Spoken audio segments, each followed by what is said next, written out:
right. Well, I think we can get started. Okay, folks. I've been like really excited about this talk.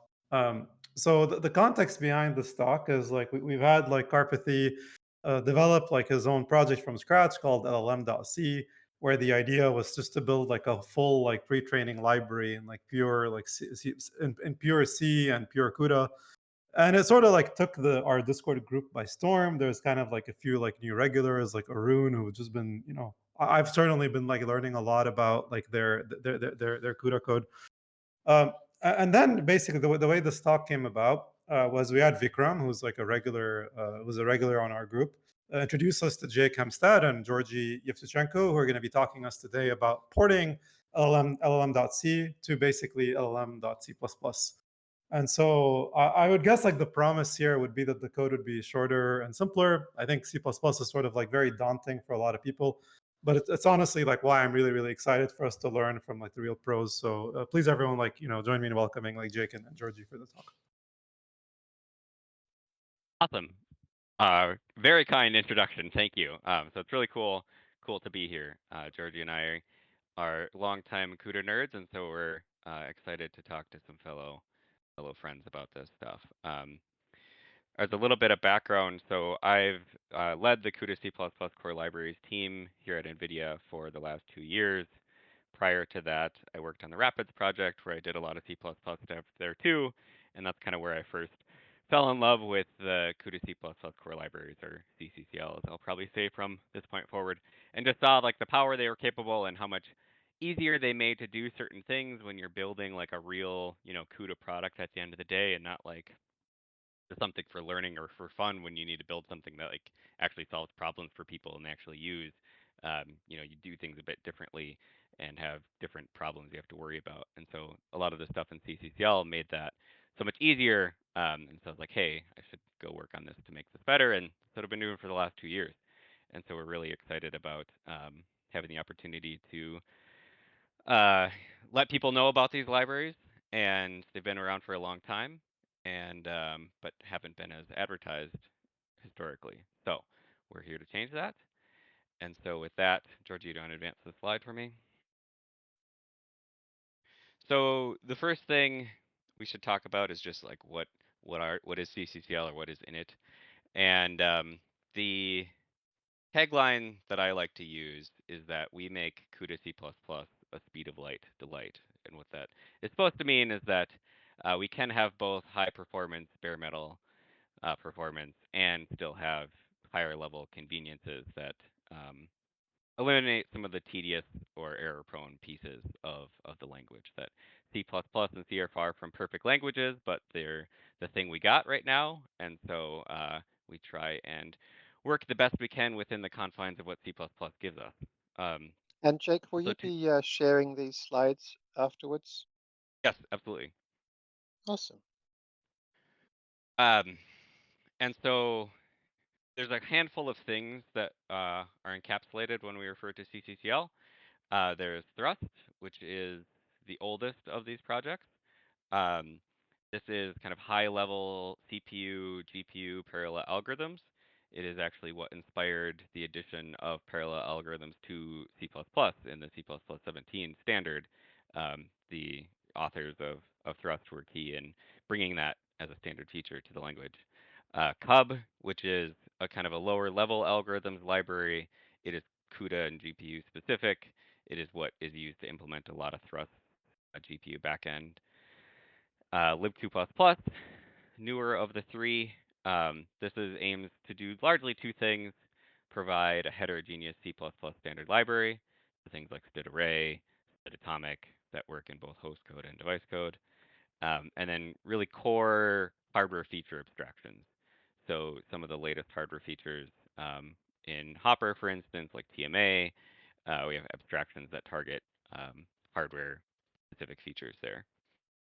Cooperative groups, I think this is one that was already in use in llm.c when the first we looked at it. And so there may already be some familiarity with this.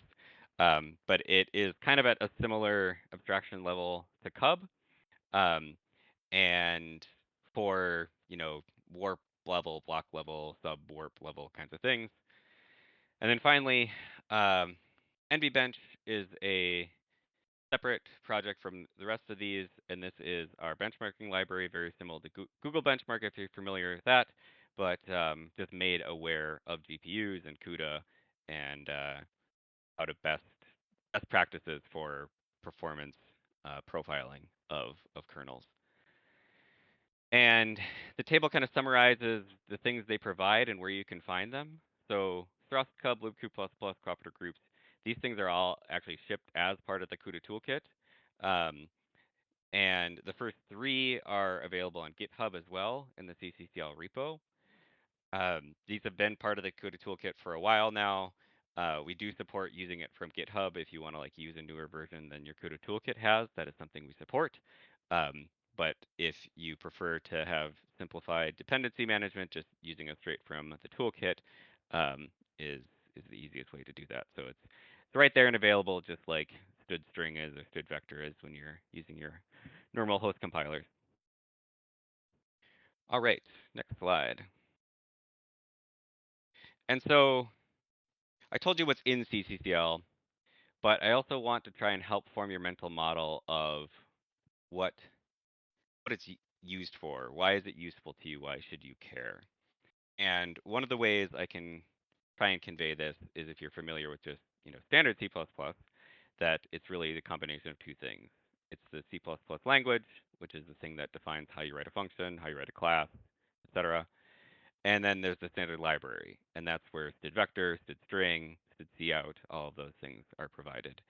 And it's these very fundamental, general purpose, high quality abstractions that more or less any C++ program is going to want to use some subset of those things. And while it's possible to write a useful program without using the standard library, it's making your job far harder than it needs to be. And so if you want to click next, Georgie. So the way to understand CCCL is occupying a very similar role in what it provides to CUDA C++ developers. And so if you think of CUDA C++ as just being an extension on top of standard C++, then we have the first two bits of the language and the host standard library. There's the CUDA language extensions that give us like global and device keywords. And then CCCL is the moral equivalent of what the host standard library provides when you're just in standard C++ land. It's these fundamental building blocks that abstract a lot of the monotony or the tedium that you don't want to have to deal with, or abstract hardware details, and just overall make your life more delightful when you're writing CUDA C++ code. And so go to the next slide, Georgie. So I like to think about the things we provide as just being tools in a toolbox, right? And one of the ways along which I think about those tools is a spectrum from more high level productive abstractions for times where I just want to get something working very quickly. Doesn't need to be speed of light, but I still expect it to be fast.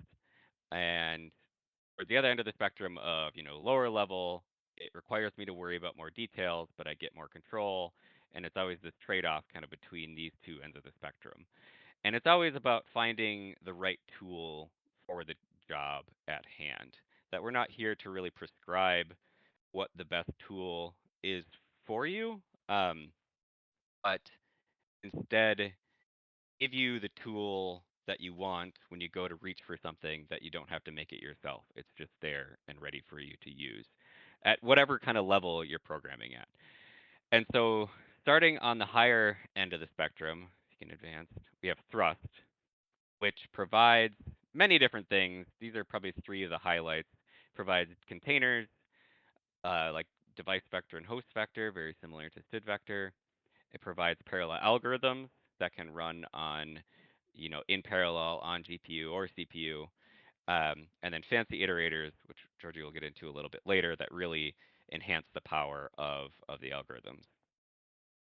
The moving towards the right hand of the spectrum, getting a bit lower level, more control, is Cub. So this is CUDA specific. It starts with providing, device-wide algorithms. So think of it just like launching a kernel from a host thread for things like sorting, reduction, scans, like these very primitive, fundamental parallel patterns that if like you were first learning CUDA, you probably learned, a lot of these primitive fundamental algorithms. Um, Thrust and Cub basically provide best-in-class implementations of those that will have the best performance on any hardware that is still supported, basically. And so going from device-wide, going down into the layer of actually writing kernels, Cub provides algorithms at the block level, at the warp level, provides abstractions for the decoupled lookback algorithm, if you're familiar with that. Um, and then looking into libq++ kind of provides things along this whole smear of the spectrum. That at the highest end, we have familiar looking types from standard C++, like variant and optional and array or span or MD span. If these types aren't familiar to you, we'll get into those a little bit later. But those are provided, work in host code, work in device code. Doesn't require any special compiler flags to make those work either. And then we have things that are not in the standard library, but are still standard pieces of functionality. So memcopy async is a good example. I had mentioned earlier about how we have abstractions for hardware features. Memcopy async is one of the key hardware abstractions that we have today. It abstracts things like asynchronous load stores from global and shared memory. From global to shared on Ampere, and as well as TMA on Hopper. And memcopy async is basically just a memcopy API that's asynchronous and abstracts, using those hardware features. We also have atomics. These are really meant to replace the kind of C atomic add APIs that you're used to today, and we'll see examples of those later. And then all the way to the almost the right end of the spectrum are PTX wrappers. So these are things that simplify. If you really want to get down to the lowest nitty gritty, you're probably doing inline PTX. Well, we have things that make that easier even still. So this has today exposure for all the Hopper PTX instructions, I believe. So And why so we're so here today, so go so, ahead. so we already have our first question. Like Chris Dryden is asking, they've been looking for a memcopy async equivalent in C, but couldn't find it. Does it exist? C, Yeah. to use in device code? I believe that's what they mean. Yes. Okay, so CUDA C doesn't actually exist. NVCC is always a C++ compiler, and so if you're writing a kernel in the body of that kernel, that will always be C++ code. So the short answer is no. There is no C API. You could use some of the inline PTX if you didn't want to use the C++ API, but just use the C++ API. There's no reason not to. That answer hopefully answer the question. I think Yeah. just to Like. explain where people are coming from, Jake, I mean, some people, so for example, I was talking to Andre Kapathy before this, and, a lot of people have this kind of feeling of like, C++ is a lot of boilerplate, it's really complicated. I don't want all of my collaborators to have to learn this huge thing. So when people say, how do I do it in C? I don't think they're saying like, please tell me how to get the C only API. They're kind of like Sure. saying like, how do I do this in a way that I don't have to learn the entirety of C++, which is incredibly complicated. So what I talked to Andre about before today was to say like, I think what we're actually trying to find here is like C++, the good parts, or the subset of C++ that we all actually have to learn so that we can do the cool stuff without not having to learn everything. Yeah, and that's kind of why we're here, right? Is to show you the parts that we think are cool, how they work, why we think they're cool. And it's really not to say if you don't use these, you're a bad programmer. It's just to say you should know about these tools and here's how they work and kind of demystify them and make them less scary and more approachable. Right? Because yeah, we're all at different points in our um, familiarity and strengths with C++, and we're big fans of helping people along that journey because we're not dogmatic about it or like think C++ is the best language ever. It's kind of what I was saying earlier about it's kind of what we have, and might as well learn to use it to the best extent that we can. And we don't do that just for fun. Like I guess like we do think there are a lot of benefits, and we can make it a bit more approachable. And so That that's why sounds we're great. here That's to why we're walk all through here. that. So awesome. Absolutely. Where was I? Oh yes. So you know, in other versions of this talk, we would have gone through just like overviews of the different libraries and stuff like that, and walk you through examples of features. But it's always best to have an example, right? And especially an example that you're already familiar with. And so what we did, right, what Georgie did, I did none of this work. Georgie gets all the credit. Is refactor the llm.c code, actually more than the code, as you'll see in a minute. Um, to just go give examples of different things that we changed and why we changed them, what some of the benefits are, how it works, and yeah, just to start demystifying some of these pieces. I And just have a quick question, Jake, about the current slide before you move on, which is yep. libcu++. You know, Mhm. the way you've written it here, it kind of looks a bit like it is a subset of thrust and cub. Like, do we need to learn all three of these things, or should like we just be focusing on libcu++ now, or should we wait until the rest of your So talk and you're going to tell us? that's a good question. I can help answer it immediately. So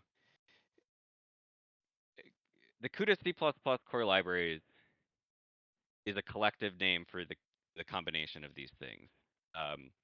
And they didn't used to all be together under this name. They were born as separate projects, separate libraries, and kind of have naturally gravitated together over time.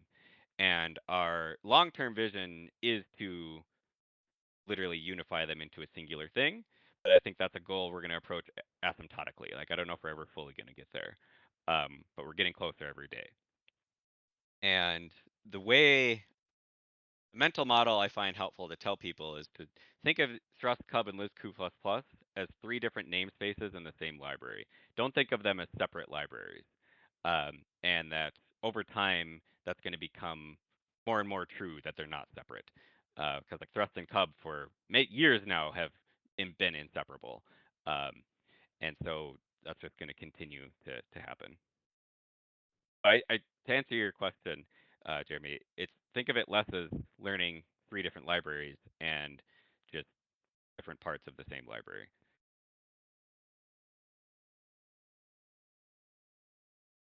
All right. So with that, I will hand it off to Georgie, who will walk through the changes that he's made. And yeah, take it away. Okay, so first thing when discussing changes to performance critical code, the first question to ask is, do these changes affect performance in any way? And on this slide, you can see some performance results before and after our changes to LMC. And as you can see from the data, LMC performance is pretty much unaffected by our modifications. And before we dive into these changes, I wanted to emphasize that the slides are intended more like discussion points than a story. So if you have questions, insights, interrupt me at any point. All right, so let's dive into the changes. I'm going to approach the changes top-down, starting with updates to the build system. And it's worth noting that most of the changes I'll discuss can be applied independently. In other words, you don't have to change your build system to use CCCL. Anyways, on this slide, you can see how we changed make to CMake. And CMake doesn't lead to any code gen differences, but it provides some few advantages. First of all, CMake is cross-platform. Unlike the original make file, CMake version works on Windows. And besides that, CMake tends to be less error-prone.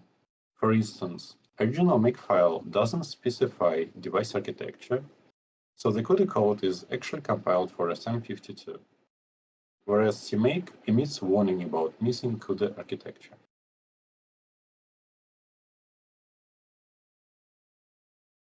Now, So let's start moving towards core libraries. Core libraries are bundled with CUDA toolkit. This means that if you have a CUDA compiler, core libraries are already available to you. But if you need the latest version of core libraries, in this case, CPM can help us fetch the latest version of core libraries directly from GitHub. Getting latest version is useful when you don't want to wait for next CUDA toolkit release to get some of the new CCCL features.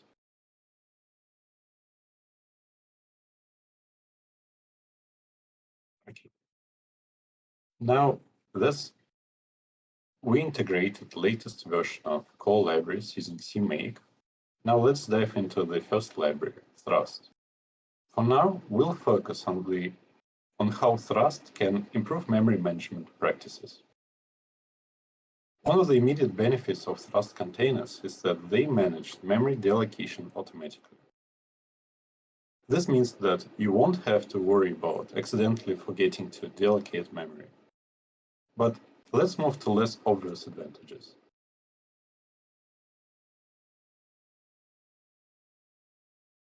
Beyond the memory safety that Thrust containers provide, they also offer type safety. Let's take a look at the example on the slide. You can see how using CUDA memcopy can lead to a subtle bug that compiler can't catch. We're copying a complex value into an integer. Because the C API operates on bytes, it compiles just fine. Now contrast this with Thrust. If you try to initialize a device vector meant for integers with device vector filled with complex values, you'll get a compile time error. Overall, detecting type safety issues at compile time can save you some runtime debugging.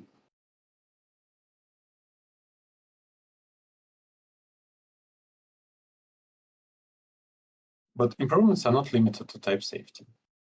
Thrust containers also remove some surprises from your code. Take a look at this example. With CUDA memcopy, when you copy an integer into a float, you'll get some strange results. With C, for instance, when you copy an integer into a float, compiler emits an implicit conversion.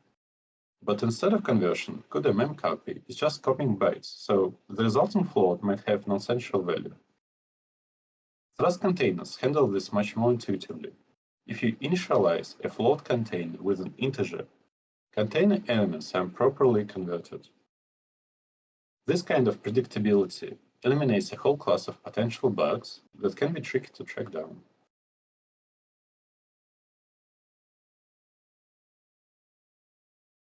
One important thing to note is that Thrust containers don't limit you to a rigid set of functionality. They're designed to be highly customizable. For instance, highlighted code illustrates how you can customize Thrust host vector to use pinned memory instead of pageable one.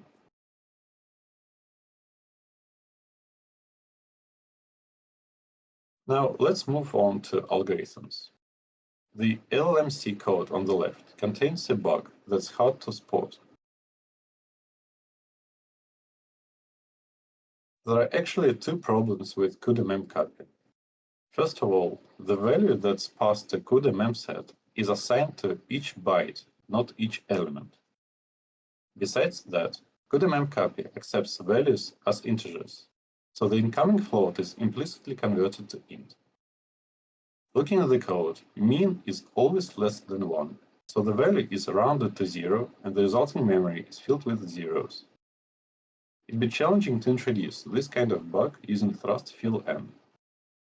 Thrust accepts your value as is and assigns it to each element following language conversion rules. On this slide, you can find another example from llm.c. Let's focus on the left kernel. While the code is functionally sound, it's not immediately obvious what it's doing. We essentially have to execute it in our mind to understand the parallel pattern it implements. On the other hand, algorithm on the right side represent intent. When you see transform, it's clear that each element of a sequence is transformed by provided function, and the result of this transformation is written into the output array. In other words, using algorithms should reduce mental load. Apart from that, using thrust algorithms can help abstract away the executor. At the moment, LMC doesn't share any code between OpenMP and CUDA implementations. Thrust allows you to redefine what device execution policy means for a given translation unit. For instance, you can define device system as OpenMP, and the transform algorithm will be executed in parallel on CPU. This makes it possible to share many algorithms between the OpenMP and CUDA implementations without changing the code.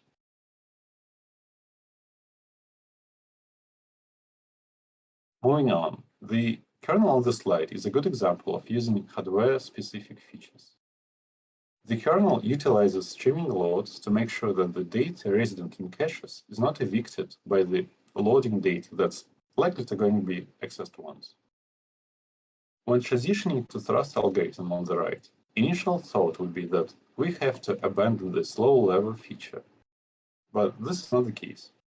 Another core library called CUP provides specialized iterators that affect cache modifiers. On this slide, you can see how we wrap pointers into cache-modified input iterators. The template parameter of these iterators will require loads to be streaming.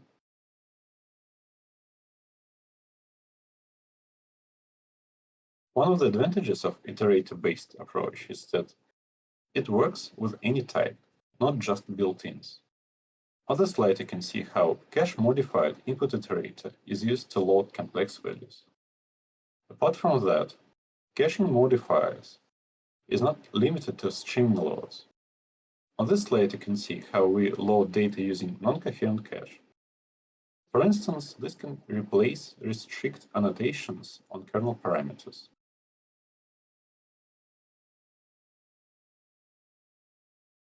Another example of hardware-specific feature that can be regained is asynchrony. Kernel on the left side is executed asynchronously. This means that the launching thread exits the residual forward function before the kernel completes execution. On the other hand, thrust device execution policy is synchronous. In other words, calling thread won't proceed past the call to thrust until all the work on GPU is finished. I would argue that this is a better default for an educational project like LMC, because asynchrony is not something beginning programmers are used to. That said, transition to a synchronous programming model has performance implications. If lack of asynchrony is a bottleneck for you, our no-sync execution policy can make most of the thrust algorithms asynchronous. Apart from that, it's also possible to use CUDA par execution policy to specify a CUDA stream.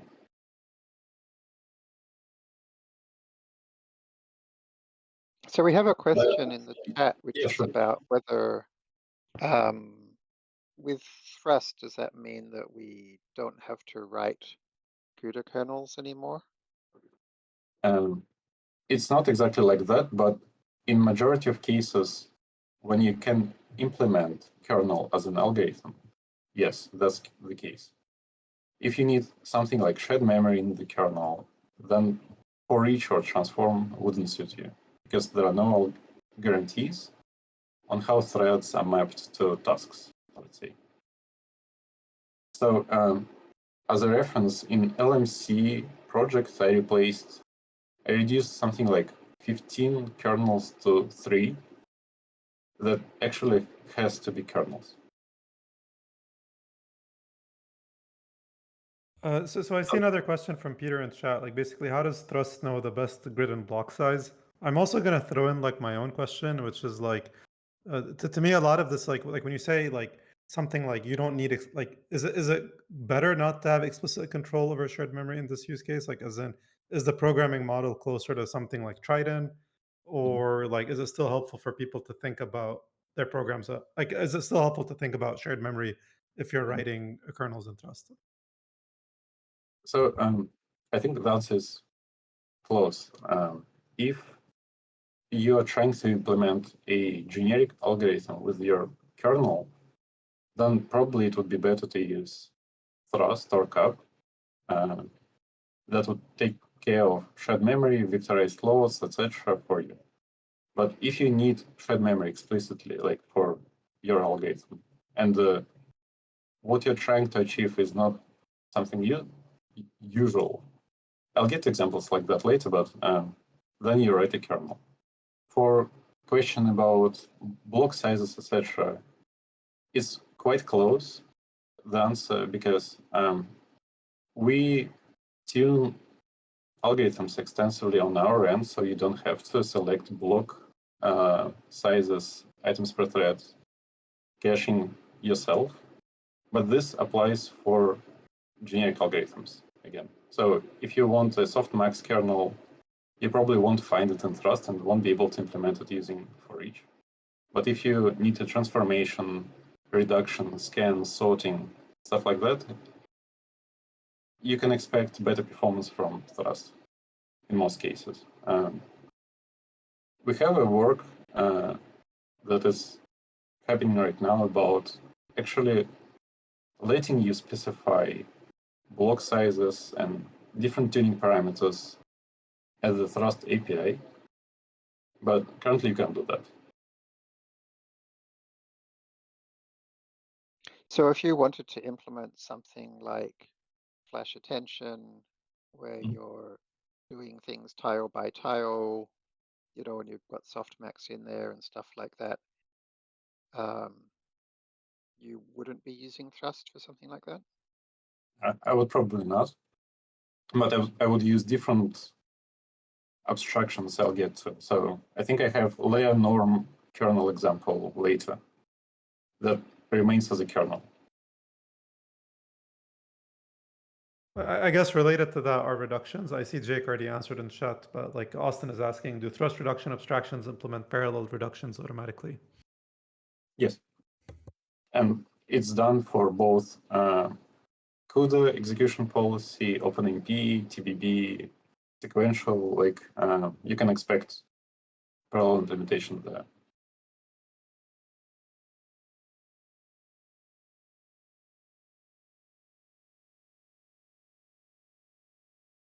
All right, there's a lot of questions coming, so just feel free to please keep going. Like we're gonna keep interrupting you. Sorry. Yeah, no problem. Please interrupt, as I said. So let's dive into the device code for a while. On the left, you can see some repetitive code pattern in llm.c. The code unfolds linearized index into multidimensional components. And on the right, you can see how some standard types can help make this task a bit easier. Here I refactor the index computation into a standalone function that returns CUDA to tuple. I then use C++17 structured bindings to unwrap tuple into its components. And overall, this allows us to follow don't repeat yourself principle. Okay, a small recap. So let's consider the kernel on the left and try applying some of the abstractions we've seen so far. The streaming load can be replaced with cache-modified input iterator. The index computation can be replaced with the helper function we introduced on the previous slide. But it's not immediately obvious which thrust algorithm would replace the kernel itself. And looking at the kernel, we scatter elements from input to output array using some complex mapping. We can express that using thrust scatter algorithm on the right. Code on the right introduces two new abstractions at the same time, transform and counting iterator. So let's break those down and start with the counting iterator. You can think of counting iterator as a pointer to an infinite series of natural numbers, starting with a given offset. All the operations you'd expect from a pointer still work with counting iterator. So you can dereference it, advance it, etc. And here we construct a counting iterator with an offset of 10. And when we using subscript operator, incoming index is combined with the underlying offset. Then the second iterator used in the code is transform iterator. And transform iterator consists of two things, underlying iterator and the transformation. So when you dereference transform iterator, it dereferences underlying iterator, applies a function to it, and returns the result. So when you dereference the first element, underlying counting iterator returns 10. 10 is passed as an argument to the transformation, which multiplies it by 2. And finally, dereferencing transform iterator returns 20. We can In use this case, the alternative to me like feels a lot more complicated, and I'm wondering like how to kind of go about rebuilding that. I guess the first part that makes it complicated is having a lambda there. C++ lambdas are a bit quirky. Is that something you could just pull out into a normal function, or does it have to be a lambda? Yeah, so lambda just makes it code a bit local, but you can absolutely extract this into a separate standalone functor. It won't be a function because you take an address of this function on CPU, but the algorithm is executed on GPU, and this doesn't work well. But you can define a struct with overloaded operator, call operator, and this would work. Okay, that still sounds a bit complicated. And then the second bit that looks complicated is that cub cache modified input iterator cub load CS. That like there's a lot going on there, and like how would we know to use that particular thing? You know, like it's, I guess like in the left-hand one, it's more lines of code, but they're all like a very small number of concepts to understand. Is that like, yeah, what's going on with that cache modified input iterator thing, and do we need that, and is that something we should like use all over the place, or do we need different things in different places, or yeah, what's going on there? I don't think I completely understood the question. So is it when do I use cache modified input iterator, I think, or how do I George, you learn cut about off it? a bit. Like I did also want to mention one quick thing. Like I do see a lot of like the llm.c developers are in the audience. Like there's like Peter Zizhin, there's like of course like Andre, there's like Arund. So if y'all have any feedback and you want to come up on stage and ask questions too, like I think people would love to hear from you. So just like raise your hand and I can let you on. Yeah, Georgie, back to you. Yeah, I want to double check what the question was. Sorry. It's more of a high level question. Like there's a lot. It seems like there's a lot of. It feels like there's a lot more pieces to learn. Like kind of like a really possibly really large surface area of new things. And like so, I see this like new thing I've never seen before, cache modified input iterator, and I'm thinking like, okay, is there like hundreds of different things that we have to learn about, or is it like just a couple? Because like if you compare it to the current one on the left, there's a really very small number of kind of fairly well-defined pieces that we're putting together. Yeah, I Does would that make disagree sense? if I may, because Uh-huh. you still have to learn about LDCCS, right? You don't know about it as a C++ developer. So then you have to learn about restrict annotation of the kernel parameter, right? And those are somewhat independent pieces of CUDA language. But when you learn cache modified input iterator, you can go to documentation and see how they do streaming laws, how they do non-coherent cache and such. So it will be a single place, like aggregating this functionality for you, right? So you still have to learn something. That's the point. Sure, that's fine. I'm just giving you my feedback as somebody who doesn't understand this area Yeah, as but to how it's it feels. Is I get a feeling a little overwhelmed and worried, and I want to know like how big is this surface area. So if there's very few additional new things to learn, like maybe there's just a couple of iterators, that's great. Or do I have to like read a 1,000-page book? Or maybe we'll get a better sense of that as we go through the talk. Mhm.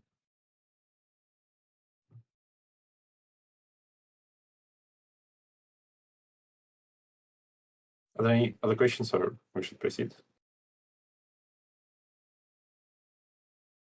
So there's a couple of questions that are related. Like one is, so I'll just like read both. So Peter, I think, was asking a similar question to Jeremy, which was like, how would I know that this feature exists? And I also see NGC saying he thinks this is too verbose. If you define a helper function, load SCS, that hides this huge type name, it would be more readable.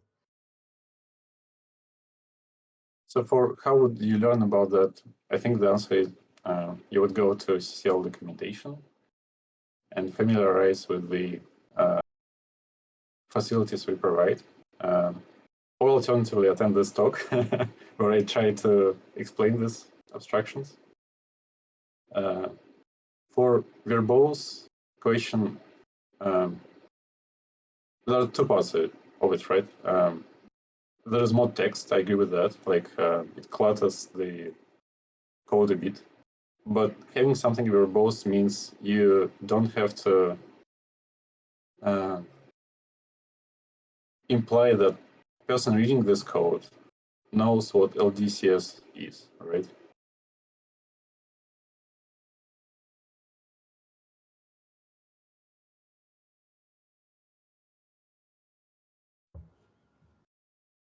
All right, yeah, I think we can keep going. There's just been a lot of questions, but like we'll come back to them. Okay, I think I stopped here about transformations. So finally, we can use combination of transform iterator and counting iterator to create a new iterator that acts as a mapping. And one of the benefits of doing so is that mapping is refactored out of the kernel of the algorithm and make it easier to reason about. Finally, we can pass this mapping iterator to scatter algorithm and enrich the behavior of the original kernel.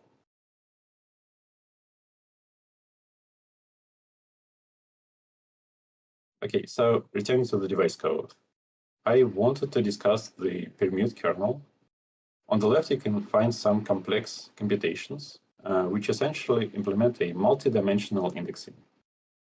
And what I wanted to focus your attention on is the comment on the beginning of the kernel. These comments show how we'd actually like to index into multi-dimensional array. And my claim is that libc++ can turn this comment into an actual code. And to do so, we'll use mdspan, which is a lightweight, non-owning view of contiguous block of memory. And mdspan offers the ability to interpret contiguous memory as a multi-dimensional structure, like tensors, matrices, etc. And code on the slide is somewhat involving, so let's take a look at a simple example. Let's use example on the slide to illustrate what I mean by multidimensional indexing or view. We start by defining a one-dimensional array with 9 elements. And as the formatting suggests, the array represents a 3 by 3 matrix. But to create the matrix view of this memory, we start by providing mdspan with the type of matrix element, which is int. After that, extends is used to specify the dimensionality and size of the matrix, and the number of integers represent dimensionality here, whereas integers themselves represent the size of a given dimension. So in our case, we have two numbers indicating 2D array. The first 3 represents the number of rows, the second 3 represents the number of columns. And now let's focus on the usage of MD object. As you can see, it provides parenthesis operator that accepts multidimensional indices. The first lane accesses first row and first column. The second one accesses the second row, the second column. And just to get over the diagonal, the final lane accesses the second row, third column. Now let's return to the LMC code. LMC uses runtime values for some of these extents. To let mdspan know that a given extent is known at compile time, we use at runtime we use dynamic extent constant. Overall, the code looks much closer to what is written in the comment. The only practical difference with the original kernel is the streaming laws.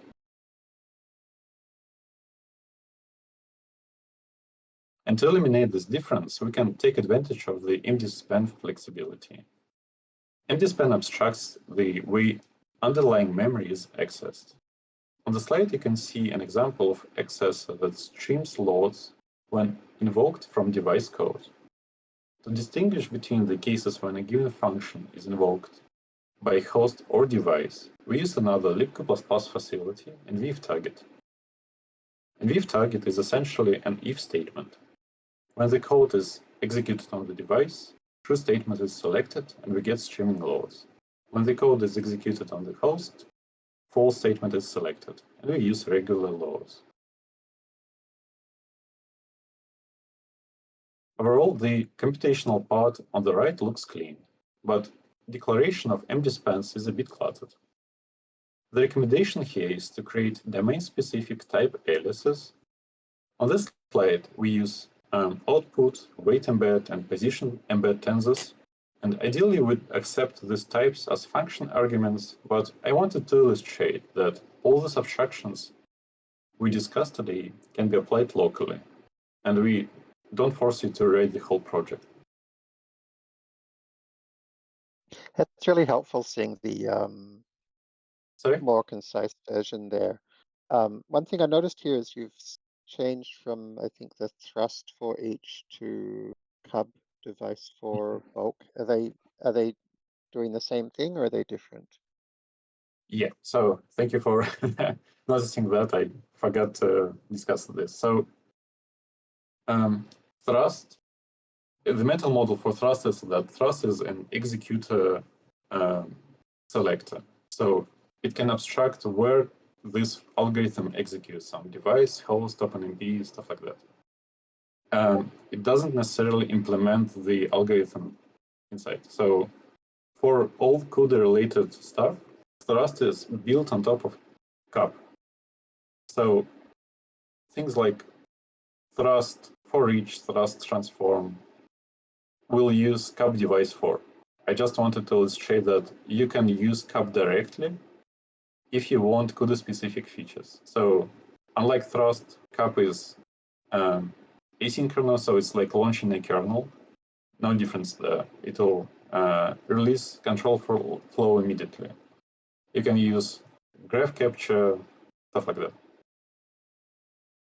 Does it answer your question? Yes, it does. And with the MD-span, you showed before how you can select out individual elements of a matrix, for example. Can you also like select a single row or column like you could with like a PyTorch tensor? I don't think that this is possible. I don't know. Okay. I think We there built are... that abstraction. It doesn't provide it out of the box. Yeah.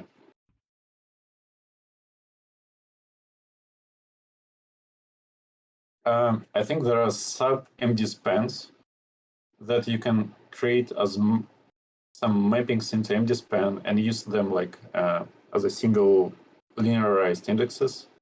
So it should be possible to create some object that indexes a row or like a column. This should be doable.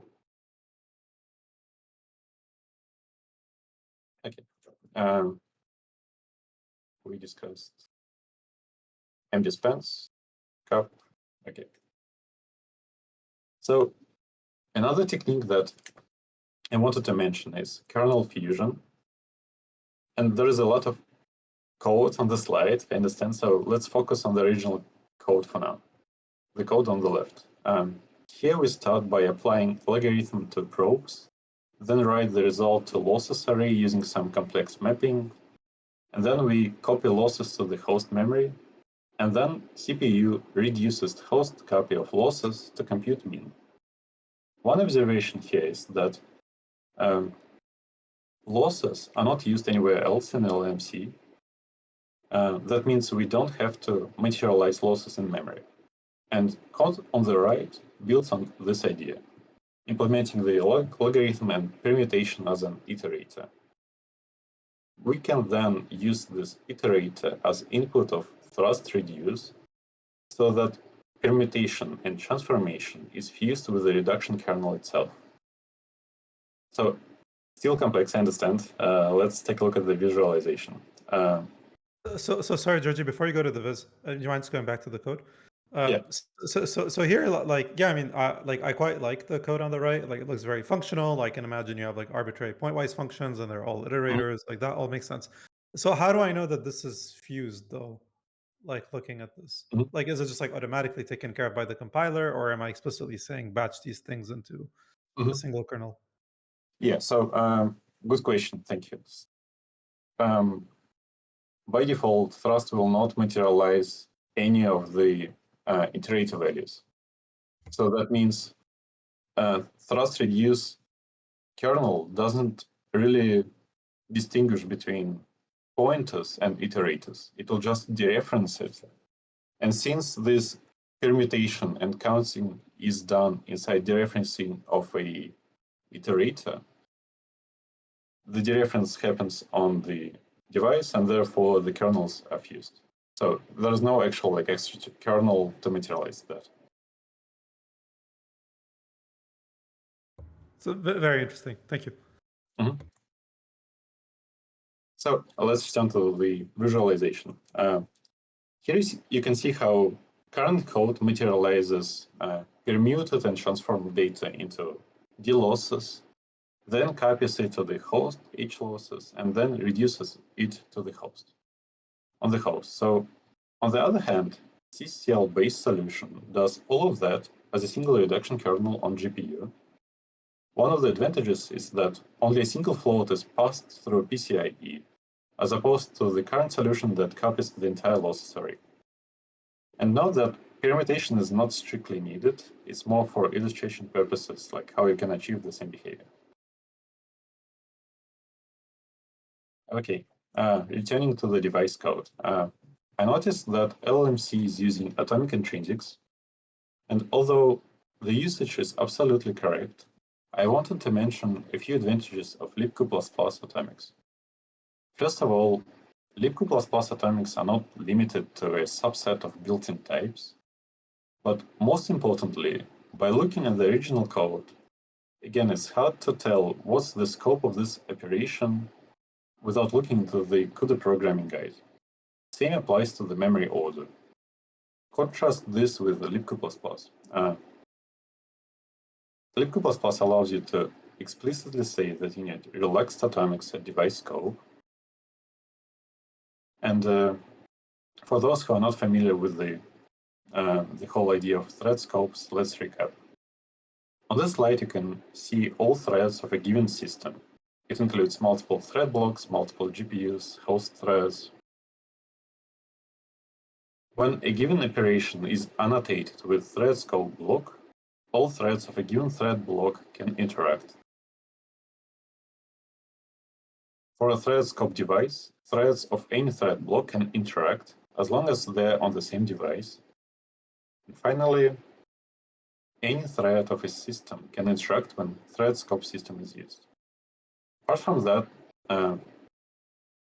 apart from mentioned advantages of libq++ atomics, you can now use them to write algorithms generalized on the thread scope. Let's move on to the next change.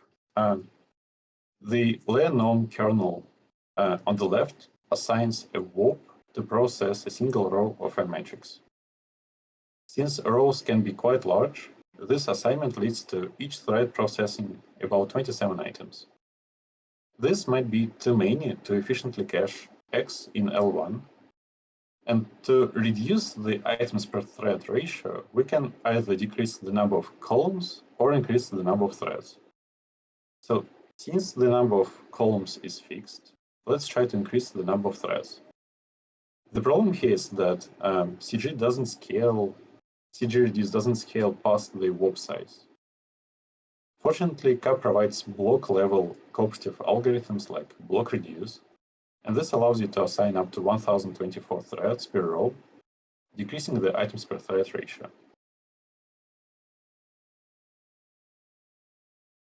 Okay. The final change I wanted to share today is not actually related to production code. It has to do with the benchmarking. So today, LLMC benchmarks consist of launching a given kernel like 10 times. There are a few disadvantages to this approach. First of all, launching a kernel second time leads to it reading data from the cache, which affects performance measurements. Apart from that, performance data is rarely normal and often multimodal. So ideally, we need a statistical engine to tell us if benchmark collection collected enough measurements. Both issues are addressed by NVBench framework. NVBench is specifically designed to reliably measure performance of CUDA kernels. On this slide, you can see full implementation of a benchmark for llm kernel. Let's remove code that's not specific to NVBench. On this slide, you can see all the NVBench specific code. And here we start by registering benchmark. Apart from registration, highlighted line also creates a data axis. Just like in the original benchmark, we're trying to understand how various block sizes affect performance. NVBench will invoke benchmark once for each block size.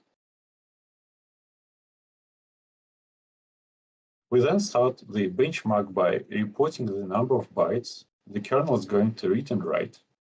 NVBench is using this information to later report bandwidth utilization. And finally, we execute the benchmark. Exec function invokes provided lambda many times. The statistical engine that I mentioned is implemented inside the exec function. Below you can find the example of NVBench report. As we discussed, we have one report per block size. Each report contains bandwidth utilization, number of times the exec function invoked the kernel, average elapsed times, etc. So I know we covered a lot, so let's recap some key takeaways. First of all, try not to use raw allocations, prefer thrust containers instead. Before writing your custom kernels, consider thrust and cup algorithms. And if you can't achieve something with algorithms, try extending algorithms with fancy iterators. When authoring kernels, use cup block warp algorithms for speed of light building blocks. Use CUDA atomic reference instead of atomic intrinsics, and try using familiar types like array, variant, tuple, optional, etc.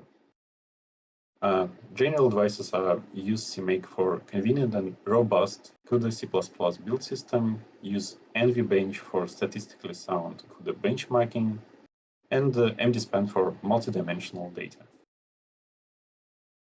But if there was one thing we'd like you to take away from this talk is the following. Always think like, can I solve this task using core libraries first? And if the answer is no, for any reason, please let us know. Come to our GitHub repo, ask questions, collaborate, and contribute. So that's all we wanted to share today. Awesome. Yeah, thank you so much, Georgie and Jake. Everyone, please give them tons of emojis, tons of like, thank you. And I think this was like a very dense talk, like, and so I'd expect that people would have a lot of questions. So if you want to come up on stage and post your questions in chat, please feel free. I'll start reading them out.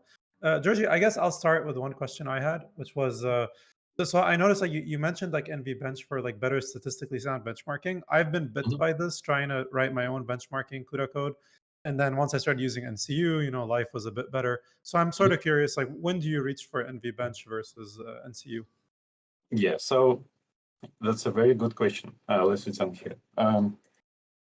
I would say that NCU, like inside compute, is for in-depth hardware understanding of a given kernel. NVBench can give you some of that, but not all. It will not show you like how a given instruction, which portion of the kernel it occupies, right? What NVBench would give you is something close to performance CI. So you can compare two different kernels. You can track performance regressions, stuff like that. Secondly, it's somewhat a research tool in terms that you can have different data access, like block sizes, different entropy for your data, different characteristics that you like as a search space you'd like to discover performance for a kernel. Inside compute does not give you that. It you're responsible for permuting all of the preparing this matrix Cartesian product of all combinations you just did. Use a metaphor, I'd say NCU is a debugger for performance. Yep. NVBench are unit tests for performance. They both help you find bugs in different ways, or performance bugs, I guess, performance issues. Jake and Georgie, I think the question is basically, when are you planning to open source this code base? It's currently private, right? So yes, got it. Sorry, the updated code, Georgie, that you wrote for llm.c. We're currently waiting on our legal to hit yes.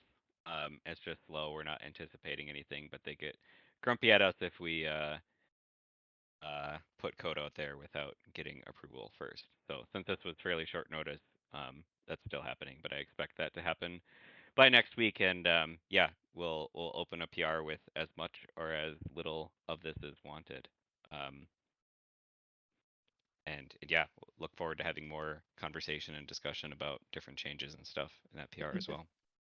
I think there are still many questions that are coming in the chat. So I guess we can take one of those. The question is, what is the license for the modified code? Are we changing the license, or are we going to? Oh, no, definitely not. No, definitely not. It's just, yeah, the legal approval thing is just picking a checkbox. It's just classic big tech thing. Yes. No one should be surprised. We all do the same thing. Can I come back to my earlier question then, now that we've seen the slides about like how you would implement something like flash attention, where, you know, that algorithm goes tile by tile, and then on each tile it does like some matrix multiplies, and it does some softmax, and it does some element-wise operations, and it does that all like, yeah, making sure it's always working on shared memory at each point. And of course also using tensor cores where possible. So how would one create that kind of tiled algorithm where quite a bit of stuff is happening on each tile with C++? Is cub the right place to look for this? I saw it towards the end of the slides. One of the recommendations was to use cub for that kind of thing. Yeah, so I think the mental model here is that, would you expect this algorithm in standard library, or in C functions you have? If not, then it's probably like up to you to write it, but it doesn't mean you will not use any of the CCL. So flash attention, you explained, it doesn't sound as a generic algorithm, right? Unrelated to any domain. So in thrust and it's not cover, something you would see in C++. It's a specific algorithm for deep learning. Right. So you can expect something like reduce exclusive scan sort on device level, but not like flash attention as a standard algorithm. So thrust and cap on device level are more like standard library. So they will not provide you that. But on the device level, when you write your own kernel, right? At that point, you can think, okay, what I need? I probably need a reduction, right? To compute sum at some point. This is a generic algorithm, and it will be available to you in device code. At some point, you might ask, like, okay, I need atomics. Atomics has standard types, again, they're generic, and they're provided by libc++. Same for tuple. Anything to do with matrices are probably not a good fit for CAP. So you would reach different libraries that are specialized for math. Yeah, you'd probably. Although you might reach at least for use Cutlass MD-span, I for a lot guess, for. Yeah, you could use MD-span, definitely. Yeah. But yeah, definitely the mental model for like stuff that CCCL provides is very domain agnostic, like very general purpose fundamental things like sorts and reductions and stuff, like things that you oftentimes need when building up more complex pieces of functionality, but there's no like matrix vector multiply or like matrix multiply kind of stuff like that. We leave that to the other professionals like Cutlass and the math libraries and folks like that. So I see one question around education, so I'll also batch another one of mine. So Arun is saying his main feedback is that like it would be really nice if you could like add more comments in your code just so that people can learn about the constructs without this presentation. And I guess like I have like a follow-up question, which is like have you thought about like basically what this might look like in a textbook format? Just because like like like I would imagine you can't sort of like these sugar things, like you're sort of like limited by page size and what you could fit. So like let's say you do another iteration of PMPP um, that's like C++ focused. Like, have you thought about what that might look like? I think I probably have to take that question. Wenmei and I have been discussing about this for some time, and one of the biggest question that we have right now is that is it a core parallel programming primitive or is it a C++ primitive? So does it have to be in the parallel programming domain side or does it have to be in the C++ usage side? So that is the biggest debate that we have right now, and because that would basically define what the chapter should look like and how should we define this chapter correctly. Alternatively, we are also thinking about like, should we actually make this as a project in the PPMP book? So there are a bunch of ideas that is floating around, nothing concrete. As we work towards the next version of the book, I think we might have more ideas. So there's a good question in the chat, which is about whether you folks have seen any kind of really good, what you would think of as like role model examples of people using these C++ libraries for machine learning code, or maybe for linear algebra type stuff that we could perhaps learn from, other than this one that you guys have just built. That's a good question. I linked in the chat. We have on our README a incomplete list of projects that I could find after a few minutes of searching on GitHub for people using CCCL today. Some of the ones that I'm most familiar with because I worked on were a lot of the Rapids libraries, so things like CUDA C, QML, Raft, QGraph, all of those things are using it. MADX is another good one. That's kind of like a NumPy-like array processing library in C++, and they do some really cool expression template stuff. I know they're using a lot of CCCL.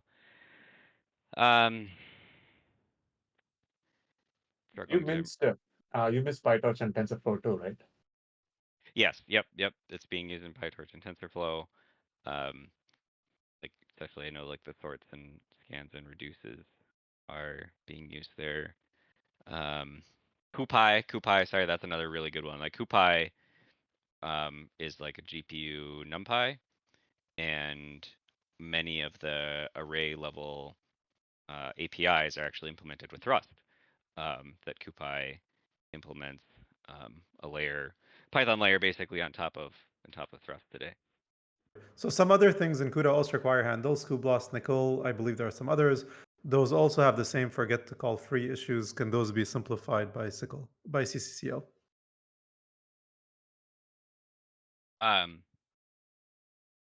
Not today, no. Though I can share that I know that the math libraries are kind of working on higher level C++ interfaces sometime in the future. I saw someone just responded, yeah, you could implement that yourself with like a unique pointer, but like we don't have wrappers out of the box for like Kublas handles or like nickel handles or anything like that today. There's a question here from Arun, which is, I'll just read it out. On cooperative groups, what's the benefit, intention of using cub in your example kernel? He says, I believe it's already possible to use cooperative group reductions for entire blocks. Is there any reason the cub cooperative group API should be inherently better? I don't think CG reduce works with block scope. at least for any type. So I think the only option is block reduce in this case from cup. But again, even if block reduce is available for CG, main reason is here to illustrate what options you have when using CCCL. So cup provides many algorithms at block scope. You can actually expect things like run length, decode, prefix sums, sorting like WOP and like block merge sort facilities, radix ranking. Like, so it's more about showing you abstractions than like directing you to use cup, right? I'll also add that as I said early on, that like these are separate projects over time, but are increasingly getting grouped together. There is a lot of redundancy between cooperative groups and CUB today, and that is something we're working towards eliminating in time. And today, for like the device side algorithm kind of stuff, our general recommendation would to just be use CUB. There shouldn't be any performance difference between the two, and generally CUB provides a broader range of things than cooperative groups does, just in terms of algorithms. In terms of like actual thread group primitives of like dynamically partitioning thread groups and stuff like that, like CG is still the way to go. But for just algorithms, CUB would be the preference today.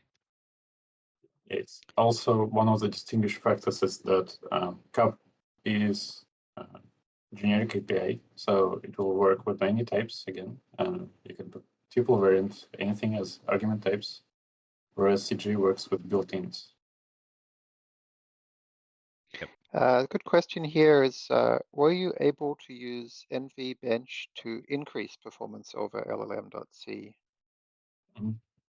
Yeah, I think in one of the benchmarks, I improved performance of layer norm kernel using the NVBench. Yeah, that's it. Outside of LLMC project, we actually rely on NVBench a lot to discover better tunings for our kernels in CUB. So we have many accesses that represent tuning parameters like L2 latency, thread block size, backoff mechanism for decoupling back. So overall, this creates like billions of variants for our kernels. And we use NVBench as part of our tuning automation to select better parameters.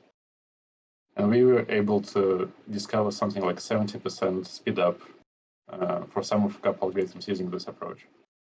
Yeah, someone had asked earlier about how our algorithms decide how many blocks to use and block size and stuff like that.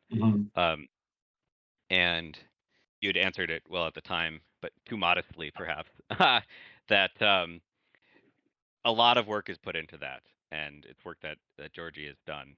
And like he said, it's a billions, if not trillions, of parameter spaces just for a single algorithm to pick the best set of knobs to set for an algorithm. And so we actually have a very kind of elaborate genetic search algorithm for searching that parameter space and finding, local optimal solutions. And it's a heuristic, so there's always going to be cases where you'll be able to pick things better than we can for your particular use case, but we really try to pick the best things for the most people in most cases. And one thing that we're working on in the very near future is for those cases where, hey, we ended up picking bad for your use case, still giving you the control to control those things. Like I say, this is sort of one of the earliest questions that came up out of this group, and even people were like, "Well, like you should be able to automate this." And I think some people in the CUDA group sort of likened this to doing like, why isn't machine learning dead? Because neural architecture search exists, and it's just like, well, it's just a really big complicated space is sort of the short answer. Well, that's awesome. I mean, if y'all are ever interested in speaking here again, I think we'd love to have you. I think that would be like a very hot topic for a lot of people that they'd love to hear more about. So I do see some questions like slowing down. So maybe it's like time to like wind things down. Like, thank you so much, like Georgie and Jake. Like, honestly, this was fantastic. Like, I really hope that as people in the group like ramp up on CUDA C++, like please feel free to add Jake and Georgie to Please. learn how stuff works. And yeah, and hopefully we can convince you guys like to come again soon. Definitely. Thank you. Yeah, and yeah, and oh yeah, cool. You got a shout out from Andre too. And yeah, so our next meetup is actually not going to be next week. It's going to be tomorrow. Like, we have Taylor Arabi from PyTorch Lightning who's going to be talking about some tools he's been building and profiling. So yeah, thank you so much, everyone, and see you tomorrow. Bye bye. So, yeah. Thanks again.